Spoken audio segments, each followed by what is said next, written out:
अच्छा व्यूअर्स, आज हम आपको स्मार्ट पीएलएस में इफेक्ट साइज का बताएंगे। तो सिंपल हमने वही सेम मॉडल लिया।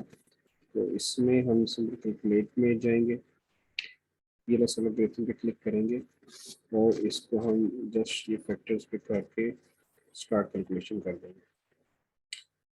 इसमें आपको नज़र आ रहा होगा।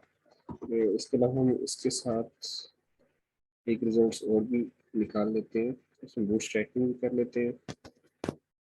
अब इसमें हम बूटस्ट्रैपिंग करेंगे, ये थोड़ा सा टाइम लेगा।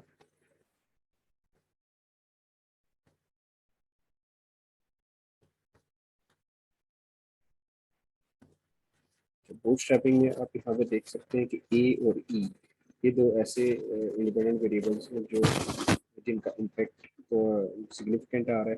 आप ये पी वैल्यूज देख सकते हैं 0.016 और 0.011, बाकी तीनों इनसिग्निफिकेंट आ रहे हैं। लेकिन इनका कितना इम्पैक्ट ज़्यादा, इनका इफेक्ट साइज क्या इम्पैक्ट का, तो वो जब हमने सिंपल पीएलएस एल्गोरिथम किया था तो ये हमारे दूसरे रिजल्ट्स में आएंगे। पीएलएस एल्गोरिथम में यहाँ पे आपको नीचे एफ स्क्वायर नज़र आ रहा होगा, इसका स्क्वायर कहते हैं। यहाँ पे आपको ये वैल्यूज नज़र आ रही है। 0.15 से अगर ऊपर वैल्यू है तो वो अच्छा इफेक्ट साइज है, अगर उससे नीचे है ये आप 0.093 और 0.021 इफेक्ट है, लेकिन बहुत मतलब इतना नहीं है कि उसको एक्सेप्ट किया जा सके। और दो आप देख सकते हैं बिल्कुल रेड है, 0.000 और 0.000, इनको कोई इफेक्ट नहीं आ रहा। साथ में आप इसका ग्राफ भी देख सकते हैं।